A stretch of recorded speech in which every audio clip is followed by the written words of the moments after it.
once again, may call on the officer in charge of the Department of Public Services, ang ating resident basurera, Ms. Kyle Nicole Amurao. Let's all give her a round of applause.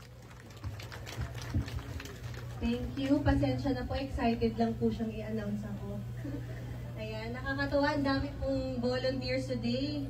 So sa ating butihing punong lungsod, ang mapagkalingang ina ng Maynila, Honorable Mayor Honey Lacuna Pangan, Manila 5th District, Honorable Congressman Irwin Cheng, Mr. Gilbert C. Gonzalez, Assistant Secretary for Field Operations and Director, in concurrent capacity as OIC Assistant Secretary for Luzon and Visayas of DENR Central Office, and Ms. Heidi D. Pabalete, Site Coordinating Managing Officer for the Manila Bay Site Coordinating Management Office, Mr. Neil Patrick Dulce, Alaska Milk Corporation's Head of Sustainability, Attorney Juan Lorenzo Tanyada, Director of Corporate and Regulatory Affairs of Coca-Cola Beverages Philippines Incorporated, RDR's partners, International Container Terminal Services Inc., Department of Environment and Natural Resources, Manila Bayanihan para sa Kalinisan, Ocean Conservancy, sa mga residente ng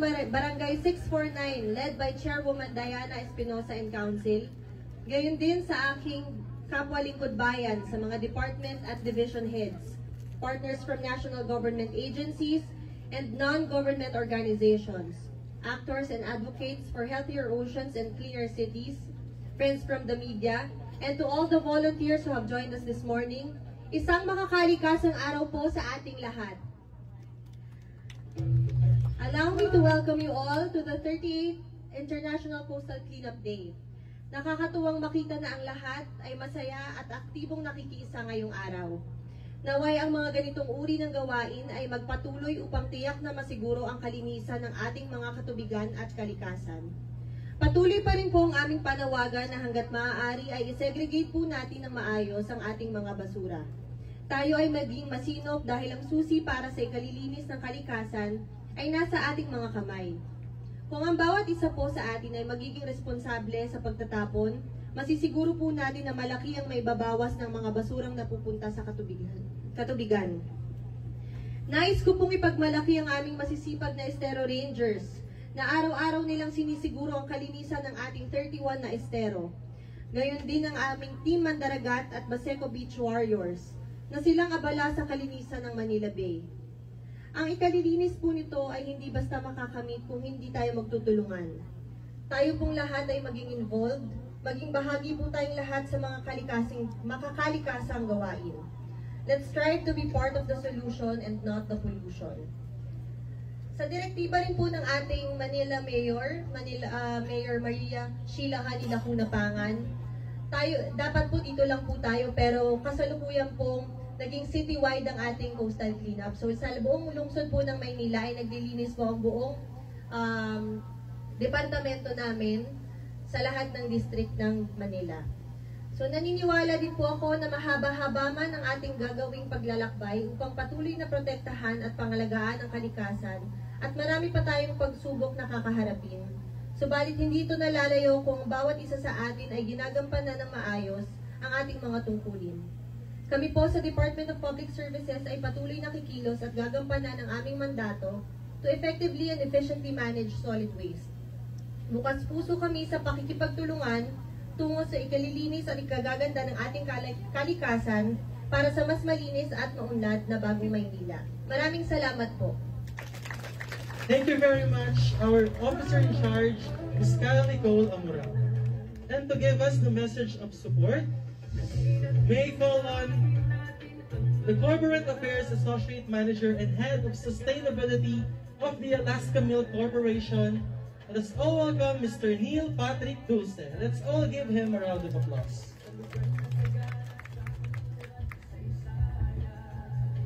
One beautiful morning sa inyong lahat. Isang makakalikasang umaga sa ating lahat. Magandang umaga po at nagpapasalamat po ako na nandito po tayong lahat. As a millennial, madalas po nating naririnig ang mga kataga kapag meron tayong mga di magandang nagawa o mga di ka nais-nais na nagawa ay yung term na, nagkakalat ka na naman, ang kalat-kalat mo. Ngayon po, sa tingin ko, applicable po sa ating lahat ang term na yon. Kaya sabihin ko po, kasama ako, nagkakalat na naman tayo. Dahil unang-una, di naman po talaga kanais-nais o di maganda ang walang disiplina ang pagtatapon natin ng basura kung saan-saan.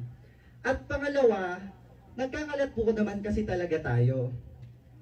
Recently po, diniklara ang Pilipinas na isa sa mga pinakamagandang diving site sa mundo at bilang archipelago na bansa, ay napakaraming magagandang beach na may pagyayabang natin sa buong mundo ang Pilipinas. Pero based on recent statistics at studies, Pilipinas po ang #1 polluter ng plastic pollution sa buong mundo. Dahil po dyan, nung in-invite ang Alaska Milk Corporation ng City Government of Manila, hindi po kami nagdalawang isip na sumuporta at makiisa sa aktibidad na ito. Kung di niyo po naitatanong, ang City Government of Manila ay isa sa mga unang naging naming partner sa aming Environmental Sustainability Corporate Purpose Responsibility Program na Alas Kalikasan. Kaya ngayon po, masasabi ko na oo, mahalaga ang pakikipag-partner para mas malawak ang reach ng mga programa, pero mas mahalaga na iisa ang purpose at layunin ng mga magiging kasama mo sa mga activities na yon. So sabi nga po ng former Miss Manila and Miss Earth 2017 Karen Evasco, we should start changing our ways, recalibrating our steps, and redirecting our paths, because our micro efforts will have a macro effect in the world we all live in.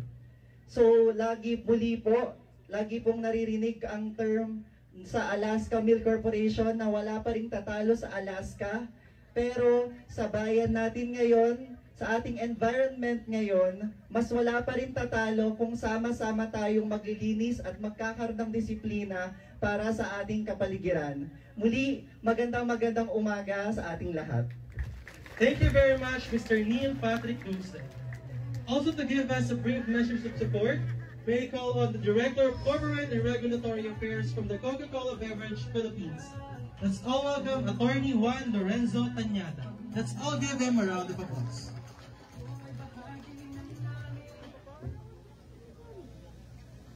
Mayora Honey, Ma'am Erwin, Direk Gilbert, Ma'am Amorao, good morning po sa inyo lahat. Isa pong maganda, malaya at makakalikasang umaga po sa ating lahat. At ikinagagalak po namin sa Coca-Cola na makasama kayong lahat sa araw na ito. Isa po ito sa mga bahagi na aming binibigyan ng malaking importansya sa aming kumpanya. Sa Coca-Cola po, naniniwala po tayo sa kasabihang, don't be the problem, be part of the solution. Ngayon po, narinig po natin na sa buong mundo, ang ating bansa, ang minahaman nating Pilipinas, ay isa sa mga pinakamalaking source ng pollution sa ating mga karagatan. Ito po ay isang katotohanan hindi natin maipagtatanggi. Ngunit, meron din po tayong pwedeng gawin. Sabi nga natin, we want to be part of the solution. Kaya po, nung nag-imbita ang administrasyon ng ating buting Mayora, si Mayora Honey, na makilahok sa araw na ito sa ating Coastal Cleanup Day, hindi po kami nag-atubili sa Coca-Cola na sumama. Patunay po nun, marami po kaming nakapula dito. So, shout out po sa mga taga Coca-Cola dyan. Hi! Lahat po tayo na nagising ng maaga, isa lang naman po ang adhikain natin. Yan po ay ang tulungan natin na mapanatili si Mother Nature na kasama natin. Ayaw po natin dumating ang araw na mawala na tayo sa piling niya, hindi ba? Kung kaya sa araw nito, sa ating coastal cleanup, sana'y tandaan natin, habang naglalakad tayo sa mga baybaying dagat, nagpupulot, nag-ayos ng basura, tandaan po natin, ito pong mundong ito, atin po sa ngayon. Pero meron po tayong susunod sa atin, mga anak, mga magiging apo, at magiging anak rin po nila. Kung kaya sana tandaan po natin, this is just the start. No? We are part of the solution. So today, the City of Manila from Coca-Cola, our heartfelt thanks for this invitation, and we look forward to joining each and every one today. Maraming salamat po. Thank you very much, Attorney Juan Lorenzo Tañada. Also to give us a short message of support, may call on the Assistant Secretary for Field Operations and Director in concurrent capacity as OIC Assistant Secretary for Luzon and Visayas of DNR Central Office. Let's all welcome Mr. Gilbert C. Gonzalez. Let's all give him a round of applause.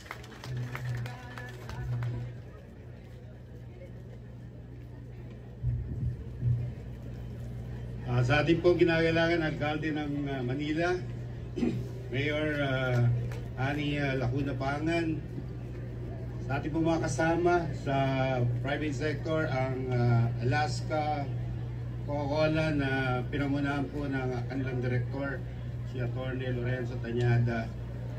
Sa ating pong mga kasama, mga kawani sa pamahalaan at mga kasama natin sa City Government ng Manila, tayo po lahat, isang makalikasang umaga. Muli po tayo nagkakasama-sama ngayong araw na ito para sa International Coastal Cleanup. Ginagawa po natin ito halos taon-taon sa panahon ito, buwan ng Setyembre. At siguro mga ilang dekada na po natin ginagawa ang International Coastal Cleanup. Kami po ay natutuwa dahil hindi lang po sa ginaganap po natin itong activity na ito, kundi makikita po natin ang malaking nagawa po ng ating ng sambayanan na malinis po natin ang Manila Bay. Simula po nagkaroon ng Manila Bay Rehabilitation Program, nakita na po natin ang pagbabago dito sa bahaging ito ng Manila, sa Baseco. Kaya po muli po tayo nagkakasama-sama ngayong araw na ito para patunayan po natin na kaya po natin linisin ang ating karagatan at ating mga coastal environment. Sa araw po na to, kasama po natin ang mga ilang sektor sa mga ibang bahagi sa buong Pilipinas. Actually, this is an international undertaking at ngayong araw po, marami po tayong mga lugar na nililinis po ang coastal environment. Kanina po nabanggit na tayo ang isa sa mga tinaguriang nangunguna sa mga nagdudumi ng ating coastal environment at karagatan. Sa totoo po yun, niretract na po ng Ocean Conservancy yung tag na yun. Kasi may mga aspetong hindi nila naisama sa kanilang pag-aaral kung bakit nasama ang Pilipinas sa mga nangungunang bansa. Pero maganda rin po na nabigyan pansin itong pagkakaroon ng mga dumi o marine litter sa ating karagatan. Dahil nabubuksan po ang ating isip at nakikita po natin ang kailangan na gawin ng ating mga mamamayan na iwasan po ang pagtatapon ng basura. Dahil ito po ay sa karagatan din po natin napupunta. Just a few days ago, nag-join po ako sa isang dive dialogue na ginanap po sa Cebu na inorganize po ng Department of Tourism. Yun po ay isang pagtitipo ng lahat ng divers ng sa buong Pilipinas. Yung mga divers, yung mga nag-engage sa diving business. Pare-parehas po ang adikain na po natin. Gusto po nila manatili na malinis ang karagatan para ma-promote po nila ang turismo at saka panitili nilang malinis at napapangalagaan po natin hindi lang po ang mga baybayin kundi pati na po yung mga nilalaman po ng mga karagatan, yung mga coral reefs, yung mga mangroves, yung mga seagrass beds. So kasi attraction po ito sa mga divers. So sa araw po na to, kami po ay nagpapasalamat sa muli pong pagsuporta ng ating pong mahal na alkalde ng Manila at ng mga pang mga kasama po natin dito sa Metro Manila sa patuloy po natin paglilinis sa pagse-celebrate po natin ng International Coastal Cleanup.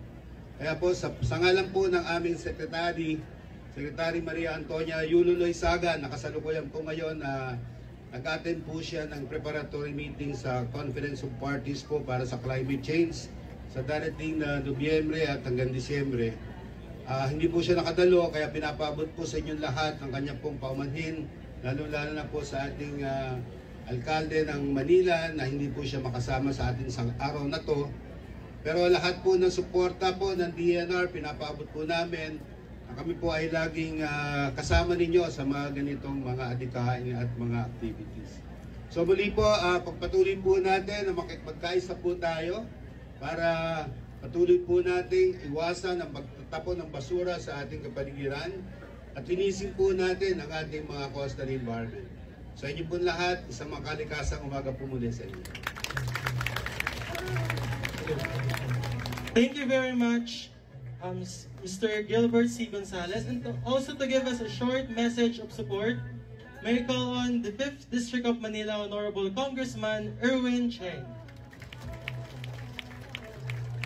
Magandang umaga po sa inyong lahat, kay Mayor Hani Lacuna, kay OIC Amurao, sa DNR ASEC Gonzales, kay Atty. Tanyada ng Coca-Cola, at lahat po ng ating mga bisita, kay Chairman Diana Espinosa. In behalf of the 5th District, nais lang po namin magpasalamat at hindi nyo po nakakalimutan palagi ang Baseco. So ako naman, bilin ko lang po sa ating mga kasama dito na taga Baseco, ipagpatuloy natin yung sisimulan nila ngayong araw para mapaganda din natin ang ating kalikasan at kapaligiran. So muli po, magandang umaga po sa inyong lahat. Salamat po. Thank you very much, Congressman Erwin Cheng. And now it's an honor to introduce here on stage to give us a very inspiring and heartfelt message ang kauna-unahang babaeng alkalde ng lungsod ng Maynila, Honorable Mayor Maria Sheila Hani Lacuna Pangan. Let's all give her a round of applause. Good morning! Magandang umaga po sa inyong lahat. Sa lahat po ng pagbabati, kanina lagi nilang sinasabi, isang makakalikasang umaga sa inyong lahat. Ngayong umaga po, tayong lahat ay nagsama-sama umuli para sa taunang ginagawa nating International Coastal Cleanup Day. Bilang tugon sa patuloy na paglala ng polusyon sa ating mga katubigan. Noon pong 2021 ay naiulat na nagkandasira-sira ang ating mga pumping station dito sa Metro Manila. Dala po ng napakaraming dumi at basura na nakokolekta araw-araw na umaabot sa halos humigit-kumulang na 2 tonelada. Karamihan po, plastic. Inaanod sa Pasig River, lalo na po tuwing kalakasan ng ulan. At ngayon nga po, nabanggit ng Climate Change Commission ng ating Ilog Pasig, pero sana natama na po, nabanggit po ni Asek Gonzales, ang Ilog Pasig daw po ay isa sa mga tinuturing nilang maduduming ilog o tubig na dumadaloy patungo sa ating karagatan. Ito po ay isang patuloy na problema hindi lamang po sa lungsod ng Maynila, kundi sa buong bansa. At ito pong taunang ginagawa nating pandaigdigang paglilinis ng ating pong mga dalampasigan, ginagawa na po natin ito 38 years. 38 years na po nating nililinis ang ating mga katubigan. Kaya lamang po, may mga kababayan pa rin po tayong walang tigil o walang disiplina, hindi po tumutulong at patuloy pong dinudumihan ang ating kapaligiran. Nabanggit po kanina ni Direktora Kyle Amurao na ang ating pong lungsod ng Maynila sa pamamagitan ng DPS, lalong-lalo na po ang ating mga magigiting na Estero Rangers, Team Mandaragat at Baseco Beach Warriors ay walang tigil. Araw-araw po nilang nililinis itong ating mga katubigan. Palakpakan naman natin sila. Alam niyo po, matapos itong International Coastal Cleanup natin, bukas lilinisin na naman po nila yan. Kaya amin pong pasasalamat sa atin pong mga DPS, magigiting na DPS, pati ho ang atin pong tagalinis araw-araw ng ating mga kalsada. Naway, wag po kayong magsawang tumulong na mapanatili nating malinis ang buong Kamaynilaan. Kanina po, nag-uusap kami ni Asik Gonzales. Sabi niya, Chairman Diana, hindi na ho ganon amoy dito sa Baseco. Hindi na ho ganon maamoy dito sa Baseco. Magandang balita po yan para sa amin, Asik. Palakpakan naman po natin ang mga taga-Baseco. Pakiusap lang po natin, gaya po na nabanggit ng mga nagsalita, kung ano man po ang gagawin natin ngayong umaga, sana ituloy-tuloy na natin. Sama-sama po tayo. Sa lahat po ng mga dumayo pa dito sa Baseco, sa lahat ng mga volunteers natin ngayong umaga, maraming salamat po sa inyo. Araw-araw po, welcome kayo dito sa Maynila. Sana hindi lamang po ngayong umaga makita namin kayo. Malaki na po masyadong epekto ng polusyon sa pagbabago ng klima sa buong daigdig. Hindi na rin po biro ang global warming. Marami na po tayong nararanasan at nasasaksihang malulubhang kalamidad. Maging sa mga lugar na dati naman ay di gaanong binabagyo. Marami na ring mga lugar na binabaha. Kamakailan lang yung Hong Kong, yung Taiwan. Hindi lamang po dito sa Pilipinas. So sana po, muli, sabi nga nila wala namang pong imposible pagsama-sama. Hinihikayat po natin, hindi lamang ang mga kasamahan natin dito, maging ang atin pong mga kababayan, simulan po natin sa mga simpleng bagay. Tapat ko, linis ko. Maraming salamat. Simulan na po natin ang paglilinis natin ngayong ika-38 na International Coastal Cleanup Day. Maraming salamat. Magandang umaga po sa inyong lahat. Thank you very much, Honorable Mayor Maria Sheila Hani Lacuna Pango.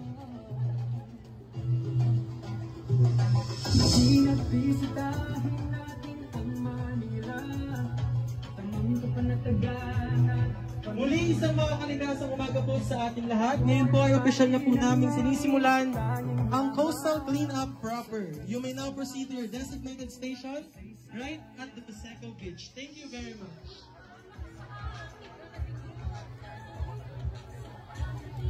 Para po sa Station 1, ang mga pupunta po sa Station 1 na may green flag ay ang mga taga-barangay 649 at St. Teresa College.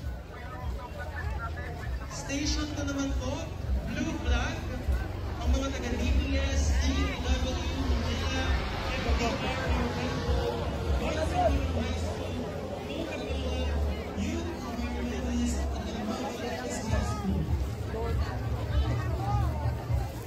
Para naman po sa Station 3, ang violet flag. Kung na po ang QC Night Flag, Rotary Club ng Rizal Centro, ICDSI, Alaska Milk Corporation,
Muna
Pagkain tayo.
Talaga kasi ano na siguro dapat tayo na ako ng ano ilasa mo.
Ma'am,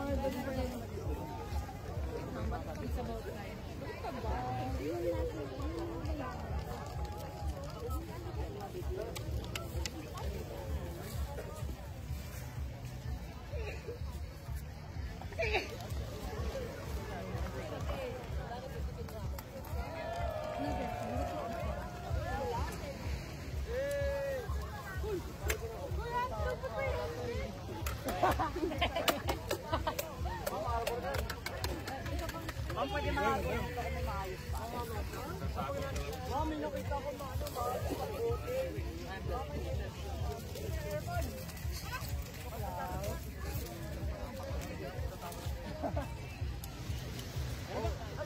Oh my God. Ay, di diaper. Diaper. Diaper siya. Wawa ako, maggumanyan. Wawa ako. Ito diaper. Ito, sa 6 pieces. Okay, magpapalun siya. Ito, hindi ka tayo. Yung pala yan. Sige. Oh, ayan na. Oo, na yun. Hindi mo na. Sige, paper bag. Print daw tayo. Sa kulay pink. Saan sa ganito?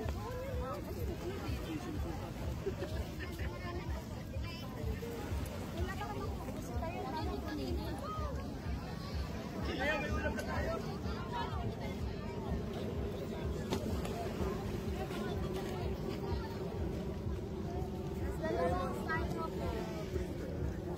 Yung ipapasa kami nila, yung mga na-fill out na, kami magbibigay din.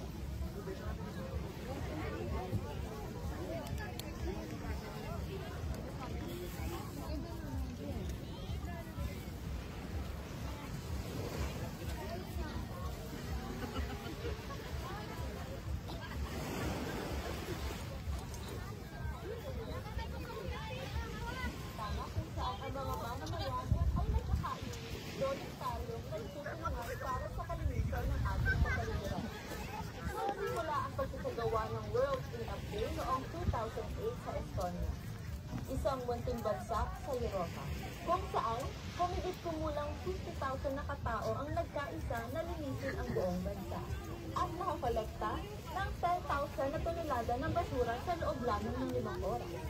Ang pagkakaisang ito ay nagpukaw ng atensyon at kalaunan naging inspirasyon para sa buong mundo na gawin itong taunang hakbang para nagkaisa ang lahat na linisin ng ating kapaligiran. Bilang tulong na rin at pangangalaga sa ating inang kalikasan. Noong nakaraang taon, umabot sa 14.8 milyon na katao mula sa 190 na bansa ang nakiisa sa isang araw ng malawakang paglilinis ng ating kapaligiran. Ngayong taon, ang paglilinis ay isinasagawa natin sa Baseco Beach bilang bahagi ng malawakang rehabilitasyon ng Manila Bay. Ang kagandahan ng programang ito, lahat tayo pwedeng makiisa. Kaya naman, mga kaugnay, halina, sali na para sa kalinisan ng ating kapaligiran. Muli, magandang araw sa ating lahat.